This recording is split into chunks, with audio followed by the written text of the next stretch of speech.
Episode 7 के start में Yamada और तोरो सारुसीमा के घर पे होते हैं। यामाडा ने बताया था सारुसीमा अगली विच है, तो गैस मैं सारुसीमा को सिर्फ सारू बुलाना पसंद करूंगा। और तोरा कहते कि मुझे खबर मिली है सारू कुछ दिनों से अपने घर में ही है, वो बाहर नहीं निकल रही और घर का दरवाजा तो बंद है, हम अंदर कैसे जाएंगे। और यामाडा कहते कि तेरे भाई के पास एक मस्त आइडिया है और साथ ही तोरा के ऊपर चढ़ने लगता है। और तभी यहाँ पर सारू आ जाती है और कहते कि तुम दोनों यहाँ पर क्या कर रहे हो। यामाडा कहते किसने कहा था सारू घर के अंदर ही रहती है, बाहर नहीं निकलती। और सारू कहते कि तुम लोग घर के अंदर आ सकते हो और मेरी मदद कर सकते हो। उसके बाद वो दोनों मदद करने लगते हैं। यामाडा चिल्ला कर कहते हैं कि तुम वहाँ पर क्यों बैठे हो, मेरी मदद करो। और तोरा कहते हैं कि ठीक है तो मैं तुम्हारी मदद करता हूँ। और साथ ही पैंटी को पकड़ कर कहते हैं ये तो कितनी ज़्यादा छोटी है। और यामाडा कहते हैं कि पागल, मैंने बोला मदद करो। और काम खत्म करने के बाद वो दोनों कमरे से बाहर आते हैं और सारू तो मजे से सो रही थी। और यामाडा कहते हैं मैं यहाँ पर नहीं रहने वाला, मैं यहाँ से जा रहा हूँ। तोरा कहते हैं कि हमारे पास एक मस्त मौका है, तुम जाकर उसे किस करो और पावर को कॉपी कर लो। यामाडा करना तो नहीं चाहता था पर उसके पास जाकर किस करने ही वाला था। और तभी सारू धीरे से कहते कि यामाडा मुझे बचाओ। यामाडा कहते कि तोरा पहले तुम बाहर जाओ, उसके बाद मैं करूँगा। और उसके जाने के बाद यामाडा कहते कि तुम क्या कह रही थी, मुझे जल्दी से बताओ। और सारू कहते अगर मैं कहूँ कि मैं फ्यूचर देख सकती हूँ तो तुम्हारा क्या कहना होगा। और तभी यामाडा डरने लगता है और कहते कि तुम्हारा सर तो सही से काम कर रहा है ना। और सारू कहते हैं मुझे यकीन था तुम्हारा कुछ ऐसा ही रिएक्शन होगा, पर मुझे पहले से ही पता था तुम दोनों यहाँ पर आने वाले हो। स्टार्टिंग के फ्यूचर काफ़ी छोटे छोटे थे, लेकिन धीरे धीरे मैं बड़े फ्यूचर देखने लगी। और रिसेंटली मैंने एक फ्यूचर दिखा जिसमें पुरानी स्कूल वाली बिल्डिंग पूरी तरह से जल रही थी और इसका दोषी मुझे माना गया। और स्कूल में सारे लोग मुझसे नफरत करने लगे, इसीलिए मैंने कुछ दिनों से स्कूल जाना बंद कर दिया था। अगर मैं किसी को बताती हूँ तो कोई भी मुझ पर यकीन नहीं करेगा। और यामाडा कहते हैं कि मैं तुम पर यकीन क्यों करूँ। और सारू कहते हैं कि तुम्हें मुझ पर यकीन करना होगा क्योंकि जब स्कूल जल रही थी तुम मेरे साथ ही थे और तुम्हें भी दोषी माना गया था। और यामाडा कहते कि ऐसा क्यों। सारू कहते कि स्कूल ना जाने का एक दूसरा भी कारण है, ताकि मैं तुमसे ना मिल सकूं। जैसा कि तुम देख सकते हो किसी ना किसी तरह हम दोनों एक दूसरे से मिल गए। मुझे लगा कि अगर मैं तुमसे मिलती हूँ तो शायद फ्यूचर चेंज हो सकता है, पर आसानी से फ्यूचर चेंज नहीं होता। और तभी यामाडा कहते कि मुझे यहीं पर किस करो। और ये बात सुनने के बाद सारू कहते कि तुम मेरी बॉडी चाहते हो। और यामाडा कहते हैं बेवकूफ, मैंने कहा किस करो, इसका एक बहुत बड़ा रीजन है। सारू बिना कोई सवाल किए आगे बढ़ती है और साथ ही किस करती है। और ये वाली किस इतनी ज्यादा झकास थी, यामाडा किस के बारे में बिल्कुल भी भूल नहीं पाता। जैसे वो यामाडा के सर पे दे मारता है और कहते हैं तुम क्या सोच रहे हो। और तभी यहाँ पर नेने आ जाती है और कहती है मैंने पता लगा लिया है, सारू एक विच है और जल्दी मैं उसकी पावर का पता लगा लूंगी। और बाकी सब लोग एकदम शॉक होते हैं क्योंकि नेने की पैंटी दिख रही थी। तोरा और यामाडा एक्साइटमेंट पे आगे बढ़ने लगते हैं और नेने को पता चल जाता है। नेने बहुत ज्यादा शर्माने लगती है और एक जोरदार चाटा मारती है। वो चाटा सिर्फ यामाडा को लगा था। यामाडा कहते कि सिर्फ मुझे ही क्यों। और यामाडा ने बाकी सभी लोगों को फ्यूचर की पावर के बारे में बता दिया था। यामाडा उन तीनों को एक ड्राइंग दिखाता है और कहते कि पुरानी बिल्डिंग में आग लगने वाली है।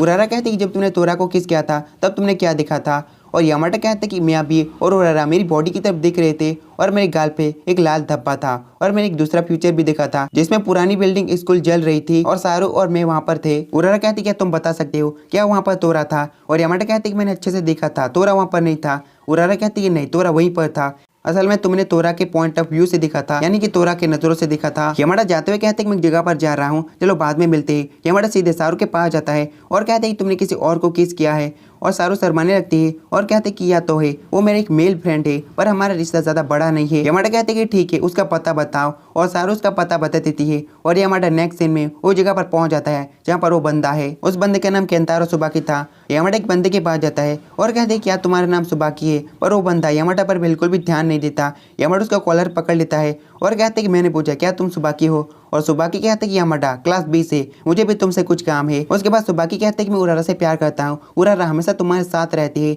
इसलिए मैं चाहता हूँ तुम उसे बता दो। कल सुबाकी उससे कोर्ट यार्ड में मिलना चाहता है। और यामाडा कहते कि ठीक है मैं समझ गया। और सुबाकी बहुत ज्यादा खुश हो जाता है और कहता है कि ठीक है यामाडा, मैं तुम्हें अपना सीक्रेट बताने वाला हूँ क्योंकि तुम काफी ज्यादा अच्छे हो और हम दोस्त बन गए हैं। सुबाकी यामाडा को पुराने स्कूल बिल्डिंग के पास ले जाता है। सुबाकी सीधे किचन में जाकर खाना बनाने लगता है और यामाडा पूरा शॉक्ड हो जाता है। और यामाडा सोचने लगता है कि पक्का इस खोंची की वजह से इस बिल्डिंग में आग लगने वाली है। और सुबाकी कहते हैं कि जब भी मैं बहुत ज़्यादा दुखी होता हूँ तब मैं यहाँ पर आ जाता हूँ खाना बनाने के लिए। और ये हमारे दोस्ती के नाम पर फिर हम अगले दिन का सीन दिखाया जाता है। सुबाकी उरारा का इंतजार कर रहा था। यामाडा ने अपने सारे दोस्तों को सारी बातें बता दी थी और कहता कि कल मुझे सारू का फोन आया था और सारू ने मुझे बताया कल मुझे किसी भी हालत में स्कूल आना ही पड़ेगा। यामाडा कहते कि मैं, सारू और सुबाकी यहाँ पर मौजूद थे और आग सुबाकी की वजह से लगने वाली है तो मैं कुछ ना कुछ करना ही पड़ेगा। उसके बाद यामाडा और तोरा सुबाकी के पास जाते हैं और सुबाकी कहता है कि उरारा कहाँ पर है, अब ये मत कहना कि उसने मुझे पहले से ही रिजेक्ट कर दिया है।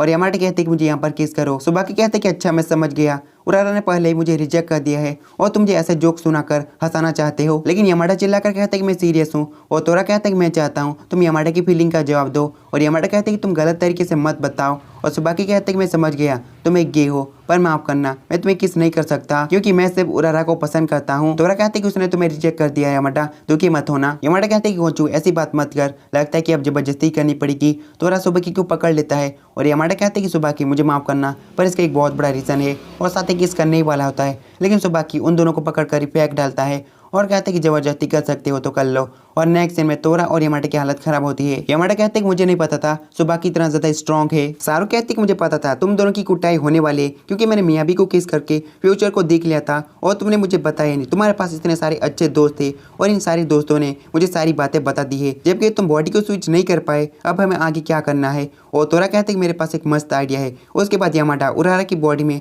सुबाकी के पास जाता है और कहते हैं कि सुबाकी मुझे माफ करना, मैंने तुम्हें इंतजार करवाया। और सुबाकी कहते हैं कि नहीं नहीं मैं तो अभी आया हूँ, मैंने इंतजार नहीं किया है। यामाडा कहते हैं कि मुझे यामाडा ने बताया कि तुम उससे बात करना चाहते हो और सुबाकी उसे प्रपोज करने वाला होता है। और तभी उरारा कहते हैं कि 1 मिनट के लिए रुको, क्या तुम मेरे साथ शॉपिंग पर चल सकते हो? सुबाकी कहते हैं कि ठीक है मैं तुम्हारे साथ चलना चाहता हूँ। और यामाडा बहुत ज़्यादा खुश हो जाता है और कहते हैं कि ठीक है चलो चलते हैं। उसके बाद वो लोग सिटी में काफ़ी सारी जगहों पर घूमते हैं और यामाडा सोचने लगता है कि मुझे बस कुछ ही देर तक सुबाकी को घुमाते रहना होगा, उसके बाद सारी चीज़ें ठीक हो जाएगी। और तभी यामाडा को सारू का कॉल आता है और सारू कहता है कि फ्यूचर चेंज तो हो गया लेकिन उससे भी ज़्यादा बिगड़ गया क्योंकि आग लगने वाले सीन में मियाबी भी मौजूद है। ठीक है तो मैं कॉल को रखती हूँ, सिचुएशन काफ़ी ज़्यादा बिगड़ चुकी है। यामाडा सुबाकी से कहता है कि मैं घर जाना चाहती हूँ क्योंकि अर्जेंट कॉल आया हुआ है। सुबाकी कहता है कि मुझे तुम्हें कुछ बताना है। यामाडा बड़े प्यार से कहता है क्या तुम कल तक रुक सकते हो? और सुबाकी इसके लिए मान जाता है। उसके बाद यामाडा दौड़ते हुए दूर जाने लगता है और तभी तोरा का कॉल आता है और तोरा चिल्लाकर कहते हैं कि वहां से निकलो क्योंकि आसपास कपल्स ही कपल्स थे क्योंकि वो एक रोमांटिक स्पॉट था। और तभी पीछे से सुबाकी आता है और कहते हैं कि मैं कल तक नहीं रुक सकता। सुबाकी कहता है कि उरारा मैं तुम्हें पसंद करता हूँ। सारू उरारा को कॉल करती है और कुछ बातें कहती है। उरारा कहती है ठीक है मैं समझ गई। सुबाकी कहते हैं कि उरारा मैं तुम्हारे साथ डेट करना चाहती हूँ। और तभी यहाँ पर उरारा आ जाती है और आने के साथ ही यामाडा को किस कर देती है। उन दोनों की बॉडी चेंज हो जाती है और उरारा कहते हैं कि हमारा रिलेशन कुछ ऐसा है। सुबाकी को बहुत बड़ा झटका लगता है और सुबाकी वहां से भाग जाता है और उसी पुरानी बिल्डिंग स्कूल में जाता है। और यामाडा कहते हैं कि सुबाकी जल्दी से दरवाजा खुला और सुबाकी कहते हैं कि मैं बिल्कुल भी नहीं खुलने वाला, मुझे लगा कि हम लोग दोस्त थे लेकिन तुमने मुझे धोखा दिया। और सुबाकी दरवाजे को अंदर से ही लॉक कर देता है। पीछे पीछे उरारा भी आ जाती है और यामाडा कहती है कि उरारा तुम यहाँ पर क्या कर रही हो? उरारा का नाम सुनते ही सुबाकी दरवाजा खुलता है और यामाडा एक जोरदार जंप मारता है और साथ ही उसे किस कर लेता है। फिर सीन चेंज होता है। मियाबी और सारू कहते हैं कि टाइम निकल चुका है और बिल्डिंग में आग नहीं लगी, इसका मतलब हम लोगों ने फ्यूचर को चेंज कर दिया है। उसके बाद यामाडा सुबाकी को सारी बातें बता देता है और सुबाकी कहते हैं कि मैंने तुम्हारे साथ बॉडी बदली और विचेस की पावर ये कितना ज्यादा अमेजिंग है ना, तो ठीक है मैं सुपरनैचुरल स्टडी क्लब को ज्वाइन करना चाहता हूँ। और मियाबी कहते हैं तुम इसलिए ज्वाइन करना चाहते हो ताकि तुम उरारा के करीब रह सको। और सुबाकी कहते हैं कि ऐसा नहीं है। सारू यामाडा को अकेले में ले जाती है और चिपकते हुए कहते हैं कि तुम कितना ज्यादा अच्छे हो, तुमने फ्यूचर बदलने में बहुत ज्यादा हेल्प की। अब सुबाकी सुपरनैचुरल स्टडी क्लब का ऑफिशियल मेंबर बन चुका था, इसलिए सुबाकी बहुत ज्यादा खुश होता है। और तभी यहाँ पर नेने आ जाती है और कहती है तुम लोगों को पता है मैंने सारू की पावर के बारे में पता लगा लिया है, तुम लोग तो सरप्राइज्ड हो गए होंगे। और वो तीनों लंडे पूरे बावले हो जाते हैं क्योंकि नेने की ब्रेस्ट दिख रही थी। नेने बहुत ज्यादा शर्मा जाती है और एक जोरदार चाटा मारती है। यामाडा कहते हैं कि इस बार भी मैं ही क्यों? फिर हमें एक अजीब सी लड़की दिखाई जाती है जो लॉलीपॉप खा रही थी। तो गैस अगले एपिसोड में इस लड़की के बारे में पता चलेगा। तो bye bye tata see you, episode खत्म।